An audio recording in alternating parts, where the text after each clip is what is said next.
I'll be talking on the girl child, puberty, adolescent reproductive health, and sexuality.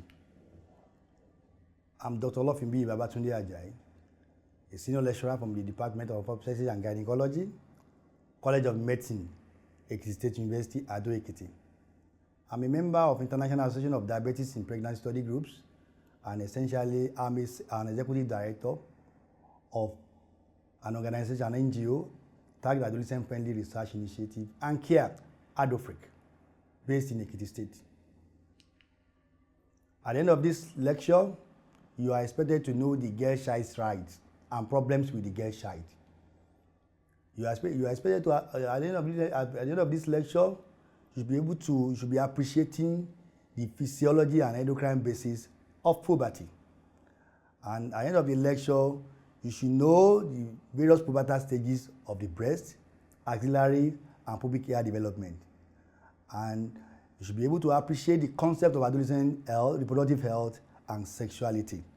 And finally, at the end of this lecture, you should be able to know the effect of COVID-19 on adolescent reproductive health. The girl child concept occupies a large armamentarium in the contemporary reproductive health, and it's of global concern. The importance of the girls has necessitated the need for International Day of the Girl Child, which is essentially 11th of October of every year. It is strikingly part of the focus of the 1995 Beijing Platform for Action. Girls' rights are codified within the United Nations Convention on the Rights of the Child. What are girls' rights? I want us just to appreciate the synopsis, the summary, because girls' rights are many, but within this many configuration, you should be able to appreciate this major three. Number one, a girl child should not be discriminated against. Discrimination in all ramifications of life. Discrimination in the area of education. Discrimination in the area of health. Discrimination in the area of employment opportunities and the likes. Number two, a girl child should be protected from harm and any form of abuse. And number three, there should be full participation of a girl child in family, social, and cultural life. What are the barriers to all these girls' rights? Number one, as is very, very common, is the concept of this evil practice, female genital mutilation. Number two, sex-selective abortion. We are in a patriarchal environment in which men dominate and in which more values are accrued to men. So, people do not like females. They don't like, the people prefer boys to girls because of the evil mentality. So even in utero, in pregnancy, the girl child suffers appreciable level of gender-based violence, in which couples will decide to terminate a pregnancy in which the developing fetus is of female configuration. So, what are other barriers to realizing girls' rights? Child marriage, barrier to contraception, difficulty accessing quality care following sexual assault. What are general problems of girl child? Preference for sons that I've mentioned, inequality in education, child labor, early marriage, female genital mutilation, domestic abuse, sexual assault and exploitation, adolescent prostitution, barrier to family planning, teenage pregnancy, unsafe abortion, and other reproductive health-related problems. A landmark in the life of a girl child is puberty period. Puberty period can be used interchangeably with adolescence, adolescent period. Adolescence is actually that period linking childhood to adulthood. And puberty is essentially the sequence of maturational events by which a child is transformed into an adult. What is this puberty? Puberty is defined as the process of biological change and physical development after which sexual reproduction becomes possible. Sexual reproduction becomes possible. The phrase, if it is not there, then the definition is not complete. So, period of biological change and physical development after which sexual reproduction becomes possible is known as puberty. Puberty occurs during adolescence, the period during which complete growth and sexual maturity are achieved. The physical changes of puberty in normal children occur in an orderly sequence over a definite time frame. The age at which puberty begins, however, is variable, and it appears to be influenced by factors like general health, nutrition, socio-economic conditions, and genetic factors. You should appreciate the fact that in both developed and developing countries, the age of puberty has decreased appreciably now. Moderate obesity or obesity generally has been linked with early puberty. And observations have led to the theory that a critical body weight of less than about 48 kilograms must be attained before menarche occurs. You will appreciate the basis of this later. Earlier pubertal development also occurs in girls living in urban areas, in blind girls, and in those whose mothers noted early sexual maturation. The relationship between menarche, puberty, and blindness, the pathophysiology is unknown, but girls that are blind, they tend to attain puberty much earlier than those girls that can see. So, the breast budding in girls is usually the first pubertal change, followed closely by the first appearance of pubic hair and axillary hair. But generally, there are morphological and endocrinological basis of puberty. So, habitus in girls changes as well, and the percentage of body fat increases during puberty. We are going to appreciate the basis of this as we go. The adolescent growth spurt accompanying puberty typically begins even before breast body starts, but it is seldom recognized. And you should appreciate the fact that girls reach peak height velocity earlier in puberty before menarche and have only limited growth potential after menarche. So initially, boy and girl counterpart of the same age, the girl grows much faster, attaining the height much earlier than what? Than the boy. But with time, the boy catches up with her and leaves her there. So, puberty, the physical characteristics of usually the puberty aims at two things. Number one, puberty brings about the development of secondary sexual characteristics. Number two, puberty brings about the maturation of reproductive system. And all these have endocrine basis of reproduction underneath. Generally, what is the order of development of secondary sexual characteristics? Number one, the first thing that develops in puberty is breast development, followed by pubic hair development, followed by axillary hair development, followed by growth spurts, and finally by what? Menarche. That is first menstruation in life. So in which order? I repeat. Breast development, pubic hair development, axillary hair development, and menarche. In that order. Although there could be some overlap. All these have endocrine basis that we are going to see shortly. There is this concept of Turner and Marshall staging of secondary sexual characteristics of development. And under Turner and Marshall staging, Turner staging of breast development, of development, there are three organs that are well staged. And as a clinician or a law person or even a layman that has some degree of that is learned should be able to appreciate some things about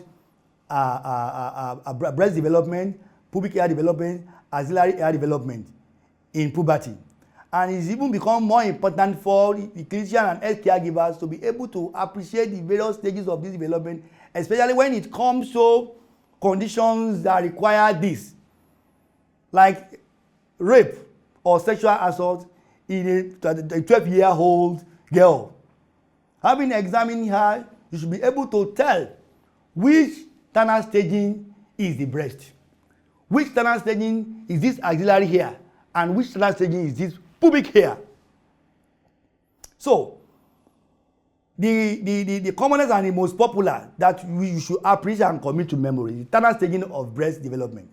So, the Turner staging of breast development is in 5 stages. 5 stages.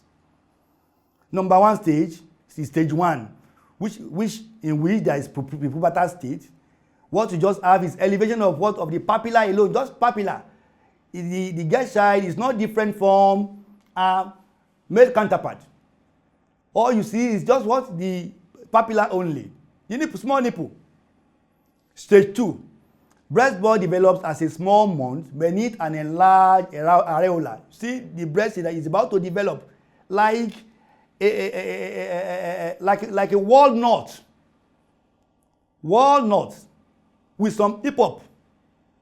Stage 3, there is further enlargement of the breast and areola, resulting in a configuration that a configuration tag small adult breast with rounded contour. I repeat, stage 3, there is breast enlargement and areola enlargement, giving an impression of what a small adult breast. Stage 4, more enlargement of the nipple and areola occurs to produce secondary projection above the contour of the remainder part of the breast.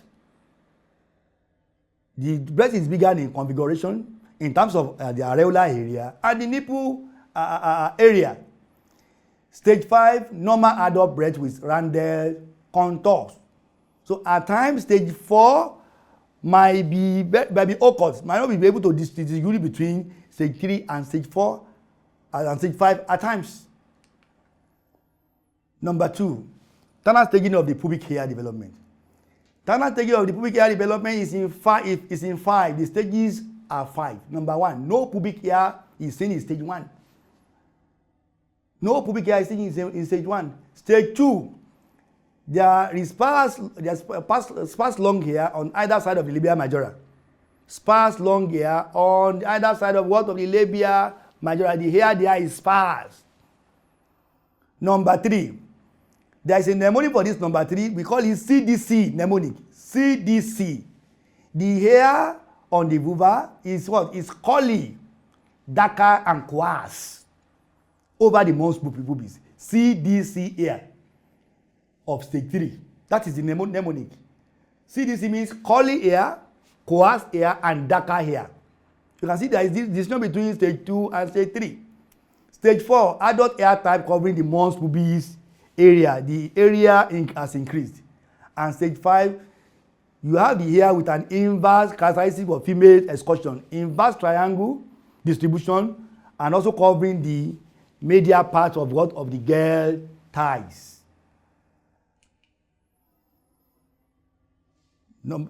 Turner staging of the axillary hair development.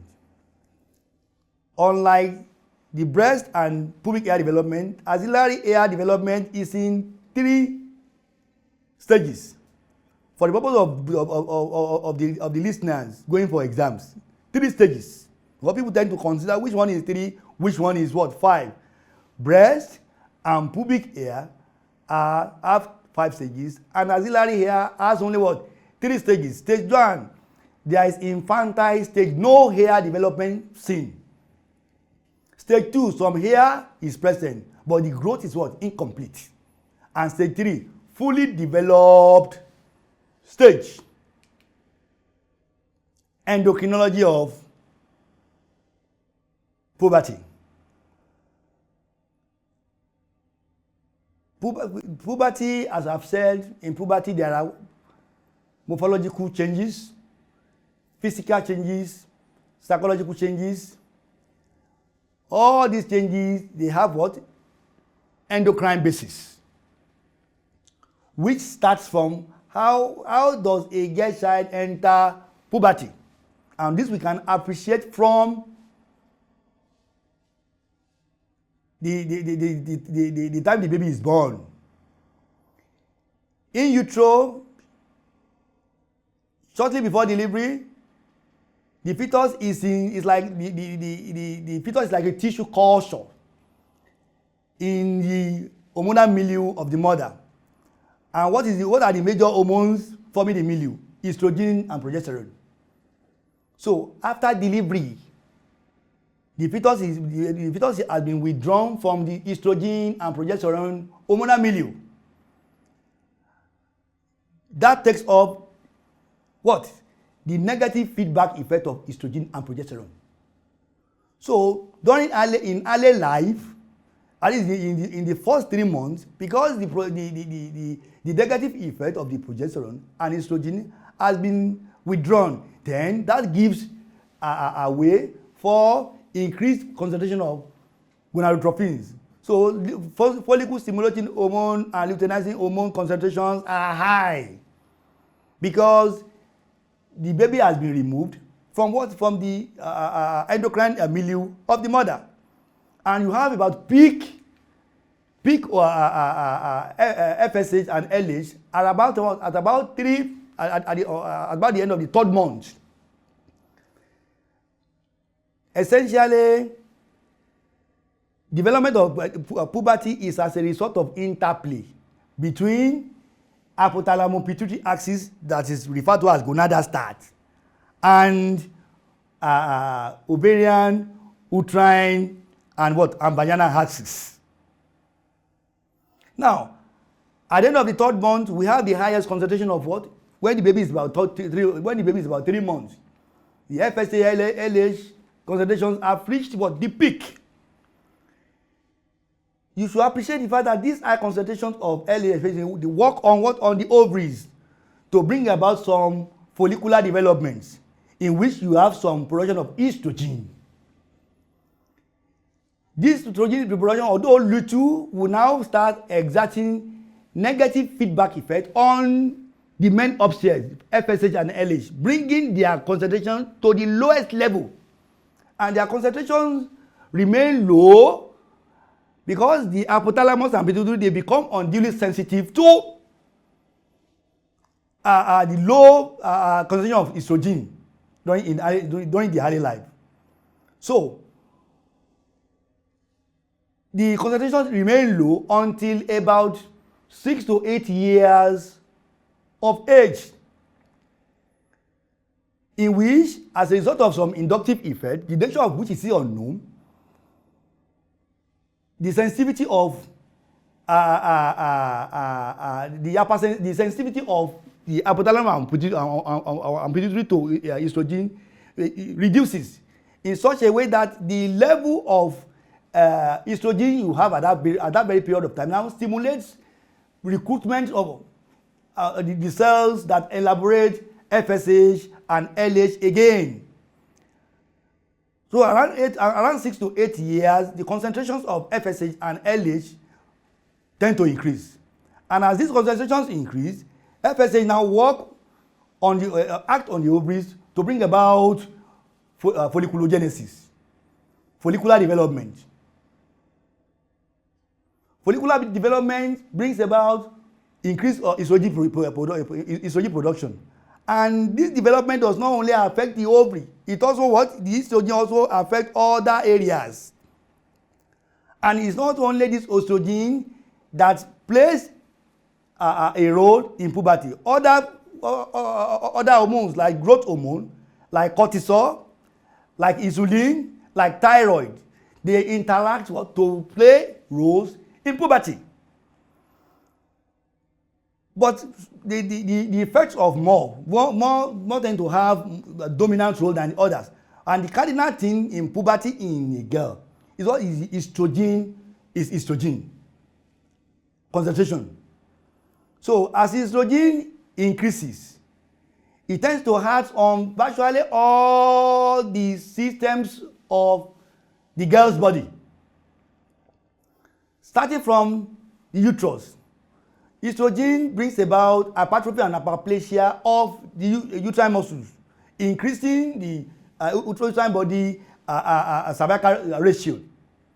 It increases the endometrial lining of the vagina. Even the ovaries, the ovarian sizes are increased. Virtually everything along the genital tract, regarding size increases because of estrogen effect.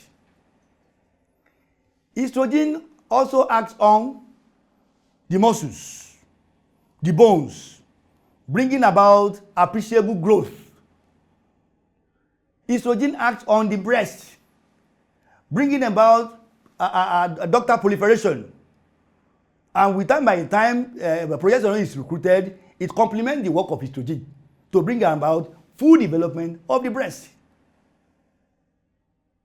Estrogen acts on some areas in the brain, the limbic system, to bring about change in emotions that characterizes the psychological effect of puberty. You can see, virtually all the systems in the body are affected. It's just that the organs of reproduction and its accessory, the breast, are predominantly what? Are predominantly affected. Changes are also taking the changes also affect the adrenal glands, especially the adrenal cortex, that mediates the production of what? Hormones, steroids.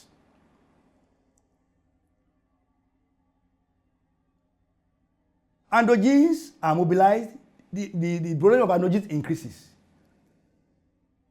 The increase in androgen concentration brings about the hair growth you see. Pubic hair, axillary hair is as a result of what? The effect of what? Androgens. And around the puberty, the libido that accompanies puberty is as a result of what? The increase in androgen concentration. So, it's a complex interplay.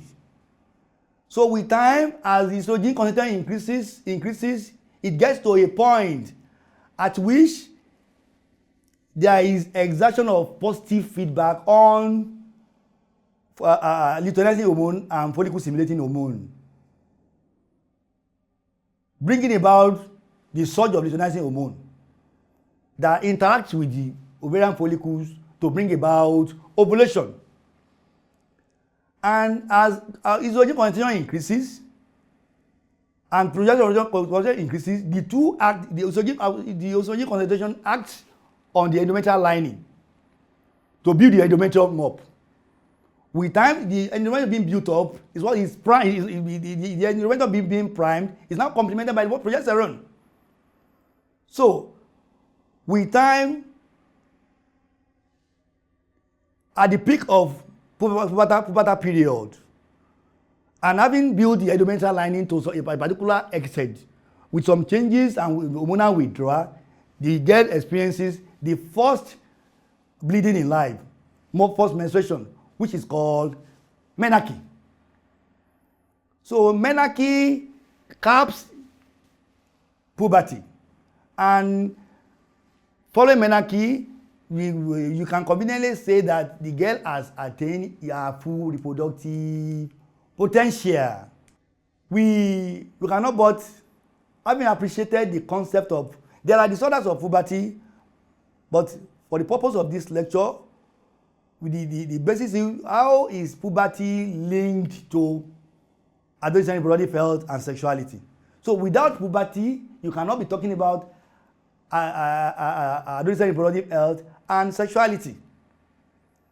So adolescent reproductive health and sexuality is a relatively new concept in the repertoire of reproductive health. Reproductive health challenge has been discovered to be one of the commonest factors that destroy the core values of adolescents, thereby dashing the hope of actualizing their dreams and goals in life. Therefore, adolescent and youth's core value in reproductive health should be to live with full vitality and energy every day. And to achieve this, adolescents need a sound knowledge of what reproductive health is all about and what is required of them to achieve sound reproductive health. There is a clinical case presenting a scenario that that epitomizes the problems of the girl child or adolescent. It was a case of an unsafe abortion in adolescent. And unsafe abortion in adolescent, it occupies a very large place in contemporary adolescent reproductive health issues. The case report I'm presenting was that of an induced unsafe abortion managed at the Christian University Hospital, Adolescent, Nigeria. The abortion was done without pay relief in the sitting room on a 15-year-old secondary school girl. And in the long run, the abortion was complicated by gangrenous uterus, that is dead and infected uterus, and bowel, for which he had subtotal hysterectomy. Subtotal hysterectomy means removal of the womb, part of the womb. Because part of the bowel was damaged, there was resection and anastomosis. So when this girl was interrogated, you'll be amazed by the nature of the history we got. The family background was in chaos, and it was embarrassing that this girl told us, well, the girl was aware of contraceptive methods, but she thought contraception was for the older folk. She will have availed herself of the opportunity of at least using one form of contraception or not, or the other. And it is interesting to hear that the girl was having her first sexual experience for the first time with that classmate. That is the synopsis. A case of a stone age conduct of unsafe abortion. Stone age means the abortion was done without any pain relief on the dining table of the abortionist. And the abortionist happened to be a woman. You can see the unsafe abortion was committed by severe womb and small bowel injuries with part of the loop of the small. It was part of the loop of the small intestine that was pulled out through her vagina, because the abortionist thought it was the cord of the baby that he was pulling on. The severely damaged the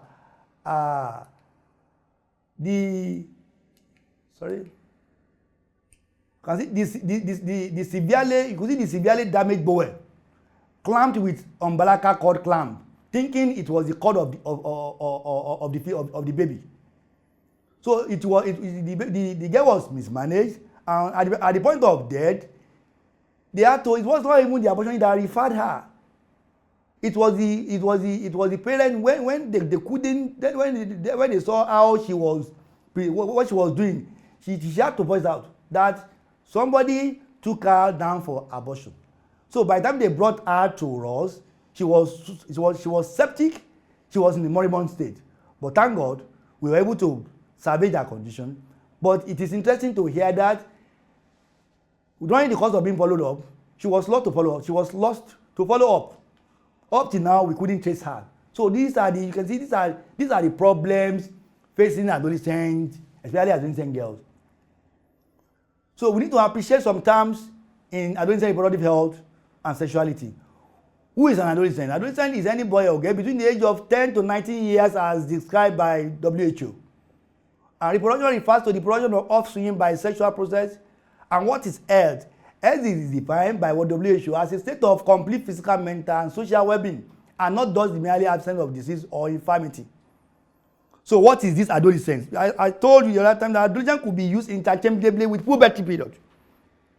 Adolescence is the period of biological, psychological, and physical development during which reproduction becomes possible. It is a delicate period in human life, as it is the period during which a girl or boy is highly prone to physical, mental, and social problems, especially in relation to reproductive process or function. So, having known those tips, how do we define adolescent reproductive health?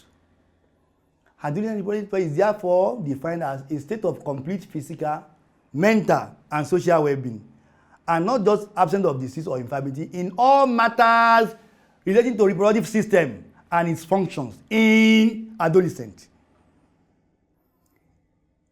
It is interesting and pathetic to find out that most parents, communities, and some religious groups tend to prevent these adolescent boys and girls from accessing this information and knowledge about sexuality and reproductive health issues. Some people even see the idea of introducing sexuality and reproductive health education to adolescents as being sinful, morally wrong, socially wrong, and even sacrilegious. Researches, I want you to appreciate the fact that researches and various international bodies, including the WHO, have confirmed that most of our adolescents are dying of reproductive health-related problems because of what? They lack the required information and knowledge about sexuality and reproductive health issues. It is therefore a must to let these adolescents know that it is their fundamental human right to have access or link with every piece of sexuality and reproductive health information. We should remove sentiment, and parents must remove sentiment. Access to reproductive health information and education influences the adolescent to develop this right health-seeking behavior and positive life adjustment in reproductive health. An important reproductive health information to adolescents is avoidance of premarital sex. Premarital sex is deadly. It's high time our adolescents did away with premarital sex. And what is it in premarital sex? It refers to having sexual intercourse when one is not married. You should appreciate the fact that most of the cases of teenage pregnancy, unsafe abortion, HIV, sexual transmitted infection, dropping out of school, other reproductive-related problems as a result of what? Premarital sex. All stakeholders have a role to play to fight the menace, the scourge of premarital sex.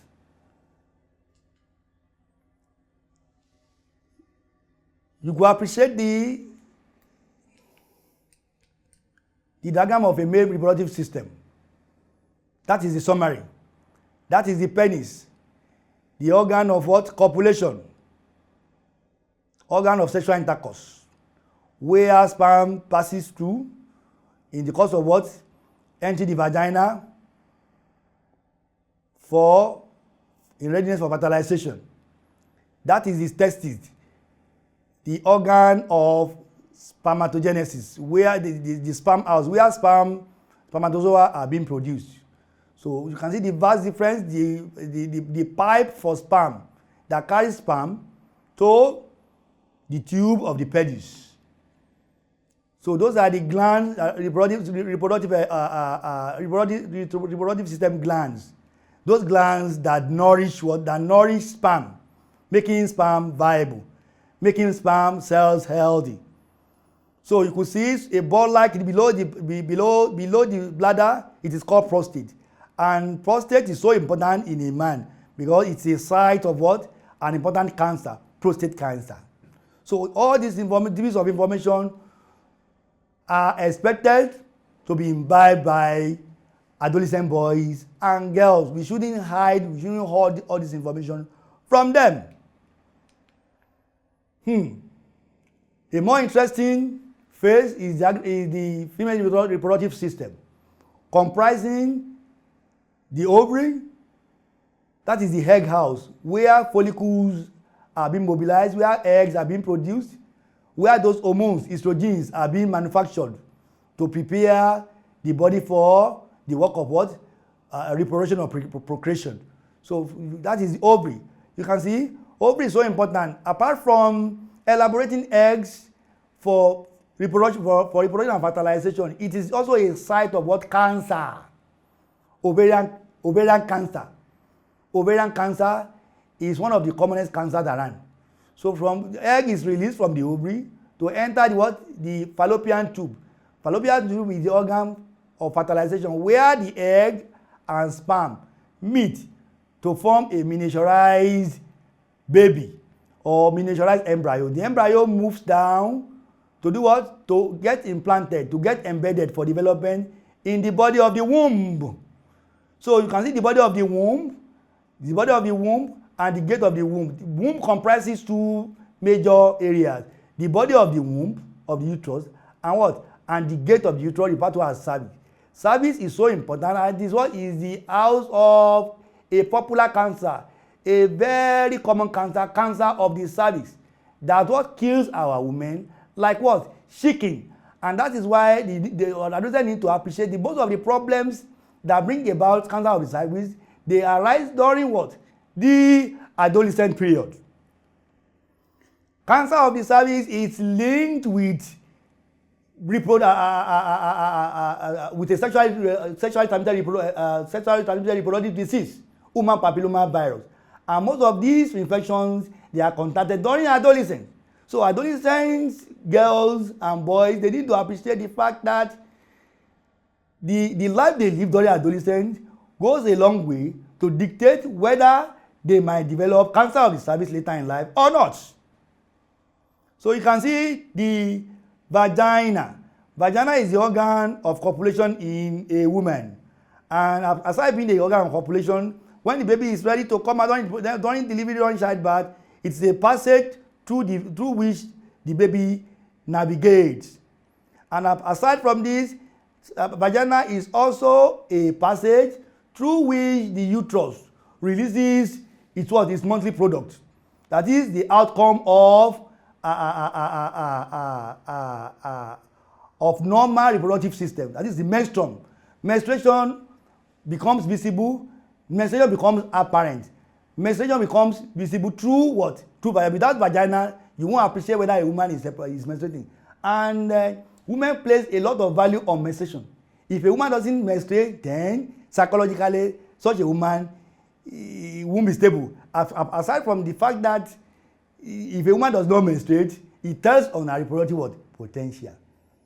There are other things to male and female reproductive system, but I think those are the basic things our adolescents, boys and girls, need to be able to navigate forward.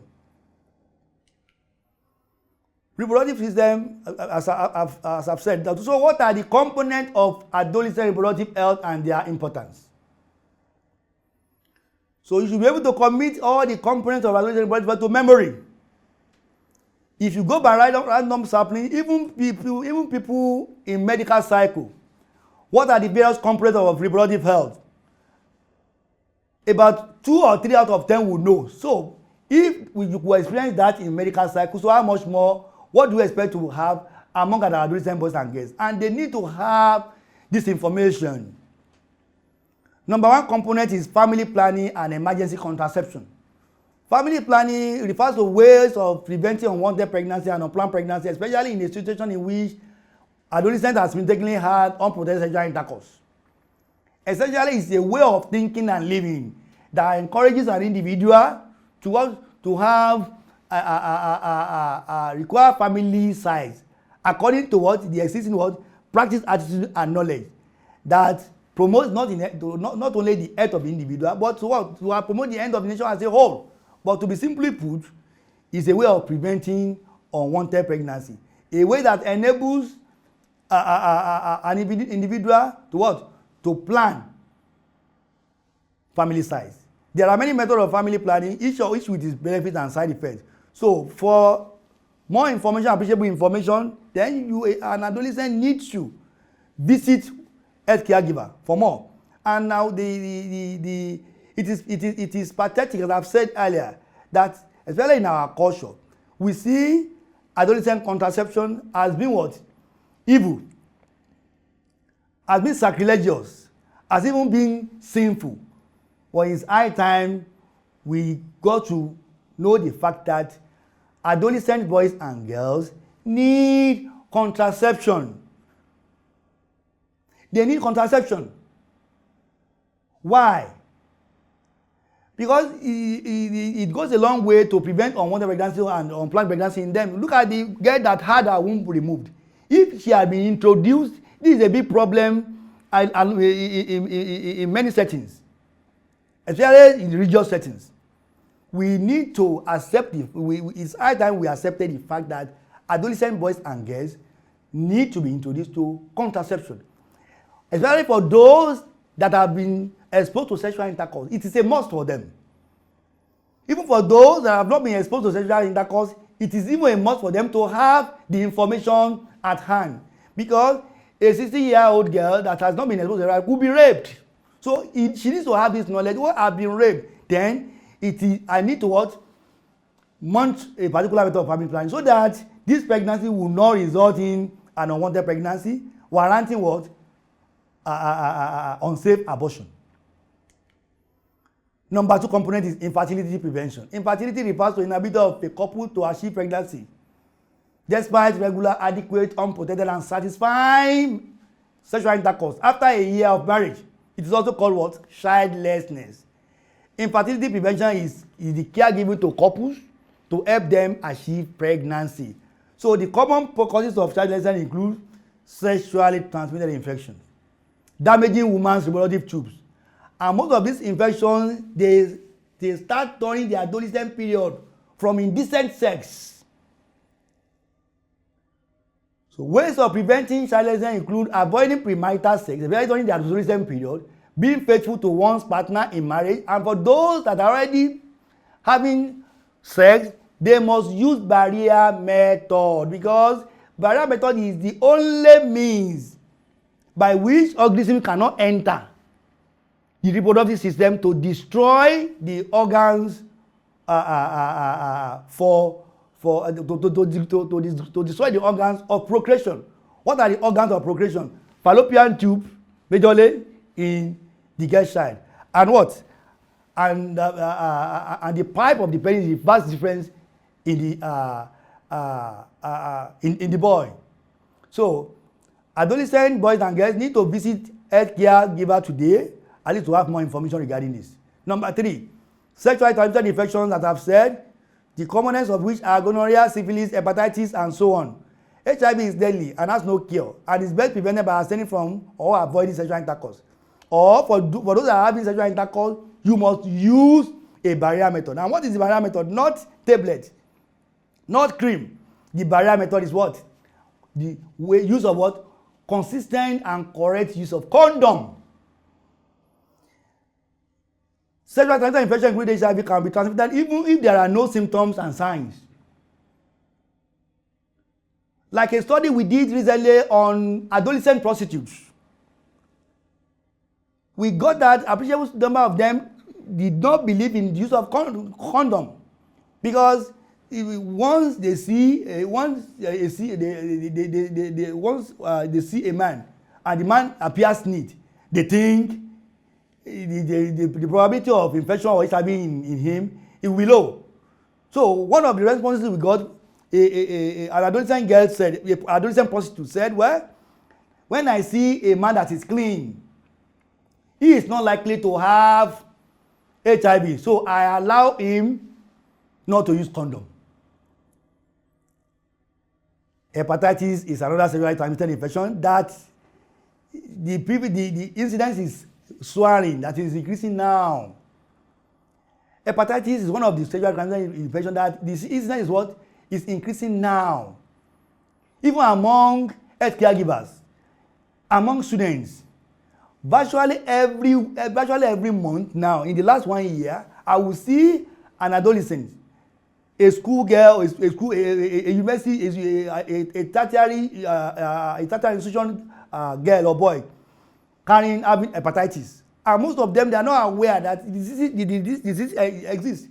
And hepatitis is so funny, it's so stubborn that you can easily contact it even more than HIV. It's so virulent. Even you can contact hepatitis through mere kissing. So if you have not done hepatitis test today, as an adolescent boy and girl, go and do it now. Some parents transfer some of these diseases to their offspring during pregnancy and childbirth. And I want you to appreciate the fact that 1 in 4 sexually active adolescent females has an STD. I repeat, 1 in 4 sexually active adolescent females now has an STD. Safe mother initiatives. That's another component. These are the various ways to make pregnancy and delivery safe for women, thereby preventing them from dying during pregnancy. More than 400 women die every year from pregnancy-related causes now. As I'm speaking, a woman is dying in pregnancy, especially adolescent mothers. Safe motherhood measures include having family planning, having decent antenatal care, having labor and delivery in a decent place, hospital. You should appreciate the fact that young adolescents between the age of 10 to 14 and early adolescent girls face a higher risk of complications and death as a result of pregnancy than any other woman. Unsafe abortion treatment is another problem of adolescents, as we saw recently. Reproductive system tumors. What are tumors? Tumors are abnormal growths arising from the reproductive system. And what are these various forms of tumors? As we have the tumors in men, we also have in what? In women. Reproductive system tumors are abnormal growth. They can be from men or women.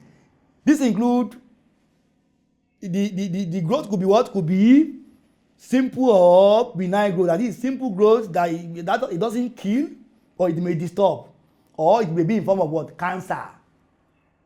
So what are the various tumors? Fibroids. That is the commonest tumor that grows in the body of the womb. And fibroid occurs in about 25 to 30% of women within the reproductive age group. Even adolescent girls are not exempted from having fibroids. So, how do you know that you have fibroids? Apart from the symptoms, okay, you may be having heavy menses. You may be having pain today, pain tomorrow, or your menses may be painful. The surest way of knowing as an adolescent is to avail yourself of having a scan done on you. Now, a scan done on you may reveal fibroids.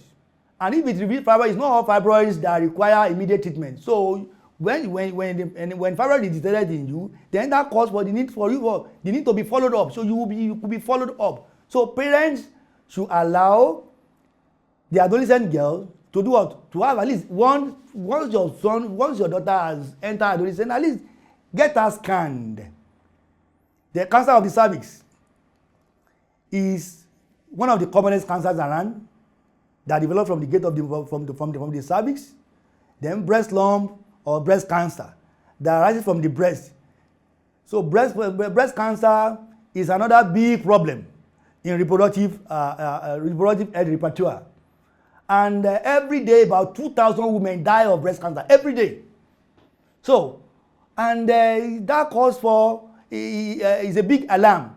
So the adolescent boys and girls need to appreciate what the concept of breast health. Prostate cancer is their contemporary in men. And once you are 40 years and above, you need to have a test done. But most of the predisposing factors to all this cancer, probably researchers have shown they have a link or the other with the period of adolescence. So abnormal growth in the body of the womb can cause or can be associated with childlessness. Like fibroid may be associated with can cause infertility. If it's so big, affecting the consequent structures, affecting the areas that houses baby and some other things, and could cause various organ damage.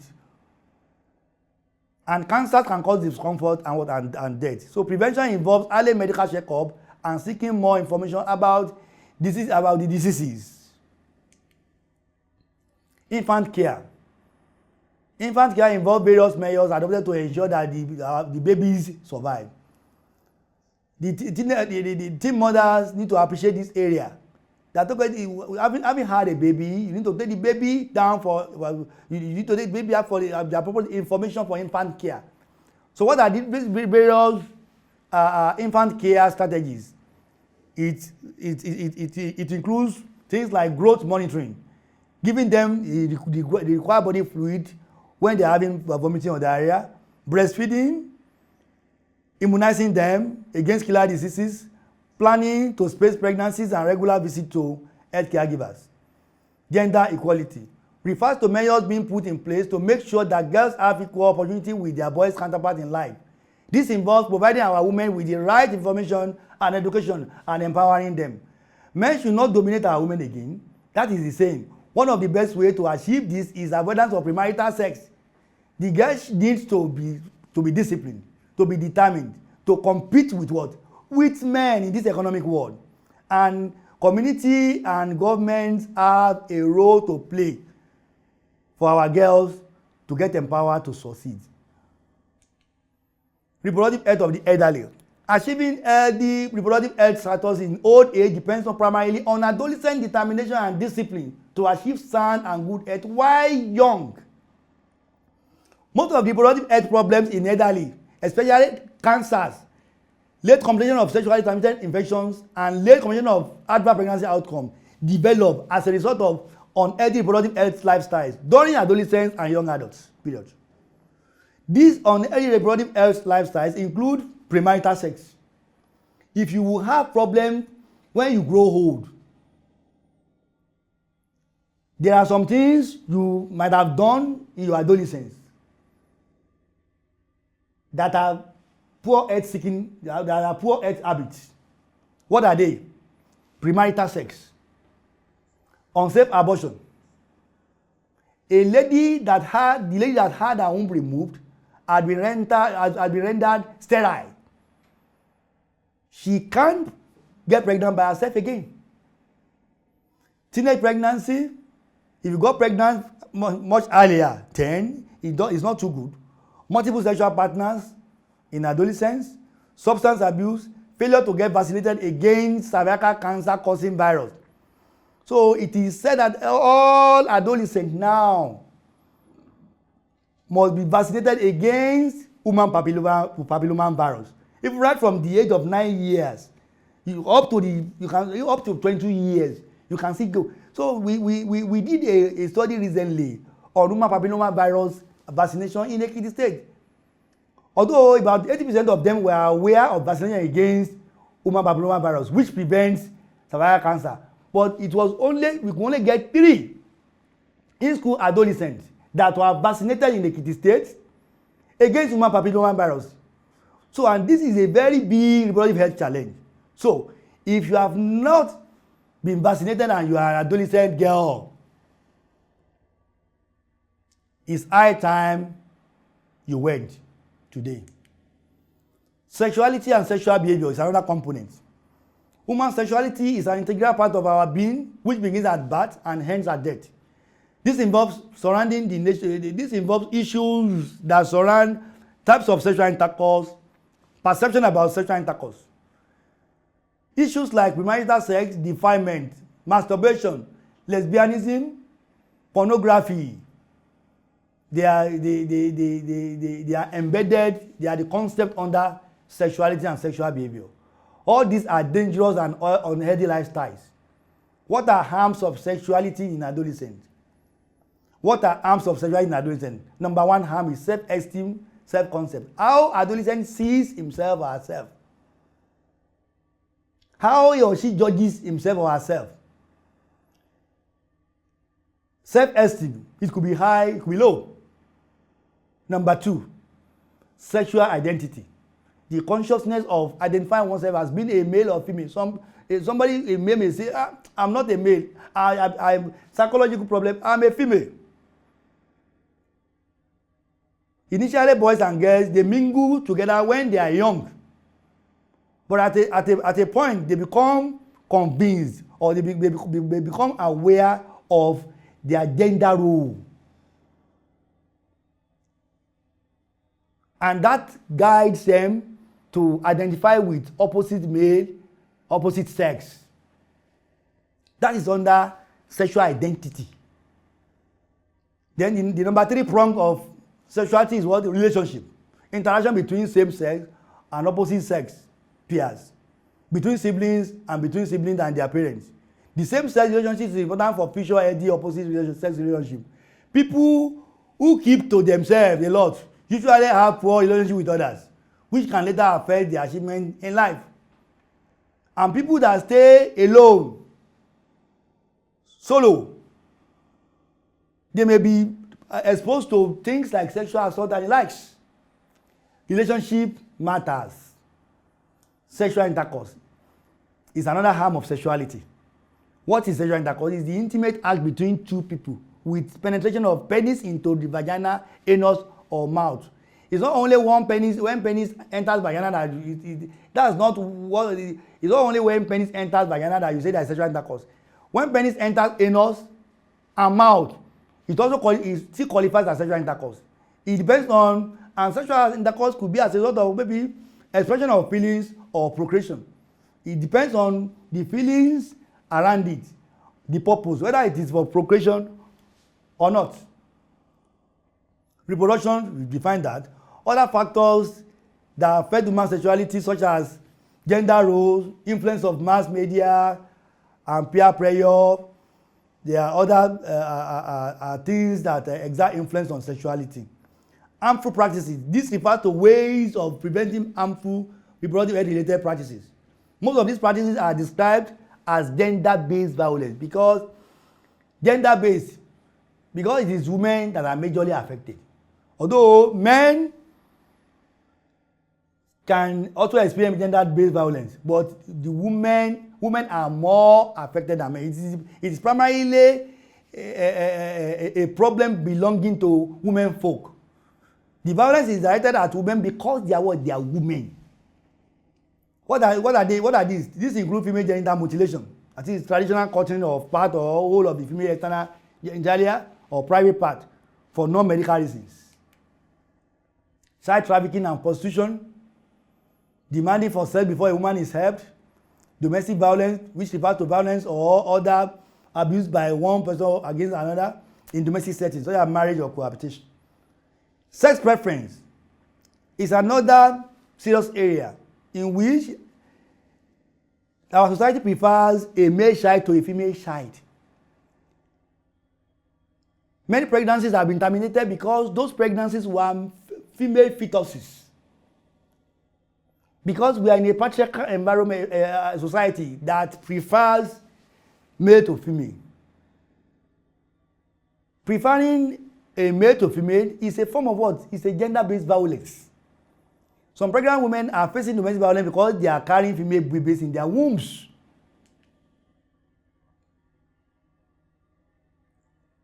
Let's quickly look at the influence of COVID-19 and adolescent reproductive health. COVID-19 is a contemporary issue now. The outbreak of 2009 coronavirus disease, COVID-19, a pandemic, which is essentially biomedically inclined natural mystic, blowing through the world. It has been shown that COVID-19 exerts profound negative effect on girls, child, and adolescents, especially on the reproductive health harm. The struggle for survival in the face of economic meltdown occasioned by lockdown witness an increase in reproductive health challenges, especially among children and adolescents. Sexual exploitation and abuse rates have increased. At present, about 1.5 billion children and youth are currently out of school because of COVID-19 closure. And this has increased the incidence of early or forced marriage and very early pregnancy, teenage pregnancy. Increased unplanned pregnancy and unwanted pregnancy rate has increased.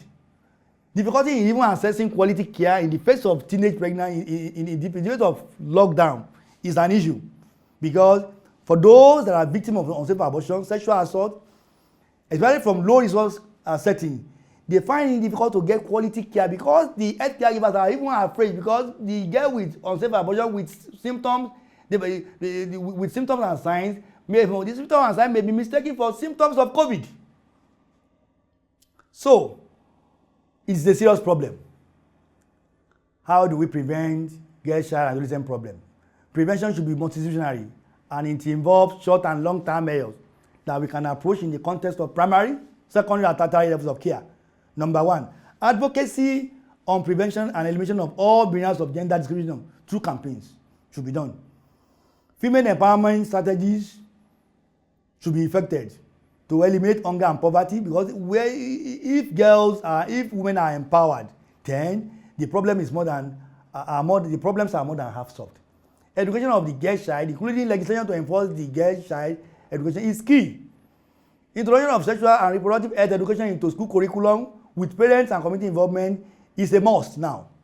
Non-governmental organization should make girl child issues their priority. There should be establishment of adolescent and youth-friendly centers to cater for the social, sexual, and reproductive health needs of our adolescent boys and girls. And there should be training and retraining of medical personnel, focusing on proficiency for managing unsafe abortion, STI, including HIV, teenage pregnancy, sexual assault, and other harmful practices. There should be establishment of help-link initiatives connecting adolescents to health caregivers in case they need information on urgent reproductive health-related intervention. Therefore, calls and messages can be put across to adolescent experts at any time with response gotten immediately. So, that brings about the concept of indication for seeking help. Why must an adolescent boy or girl seek help? Why must they make calls? They should be making calls. The law should allow them to put calls across to health caregivers, better in this period of COVID-19 era. In this COVID-19 era. So what are the adolescents must know, or the girl child must know when to call for help. So what are the indications for seeking help? Number one, any adolescent girl that has positive pregnancy test must put a call across to health caregiver for advice. Any adolescent girl that has unprotected sexual intercourse, especially in the last 72 hours, she must put a call across. This is one of the ways of preventing unwanted and unplanned pregnancy. If the lady that had abortion had had the opportunity of calling a doctor, a nurse, probably she would have had her womb removed. So, what is the third indication? Any adolescent that has attempted terminating pregnancy with no success or having complications of unsafe abortion must put a call across. Any adolescent with established pregnancy or having difficulty labor or challenges with how and where to deliver must put a call across. Any adolescent that is a victim of substance abuse must call for assistance. Any adolescent that has been sexually assaulted, raped, or freshly defiled must put across a call. Any adolescent experiencing any form of substance abuse must call. Then finally, any trainer or guardian or teacher or parent, even any stakeholder that needs information or assistance in any of their aforementioned areas must put a call across to an adolescent expert or not even adolescent, people that have appreciable knowledge of or some degree of reproductive health knowledge that can be of help. Then there should be sustained continuous research on adolescent reproductive health with a view to identifying gaps and influencing government policies. Last but not least, the appropriate political will is key in actualizing the success of all the outlined strategy for prevention of girl child and adolescent problems. In conclusion, the girl child and adolescent is an integrated adolescent health is an integrated and composite approach to improve the girl child and adolescent health. It incorporates the input of the government, non-governmental organizations, communities, and other related stakeholders, even parents. However, the pivotal role of the government is the cornerstone of success in actualizing the rights of the girl child and adolescent to quality reproductive health information, education, and care. These are my references. Thank you.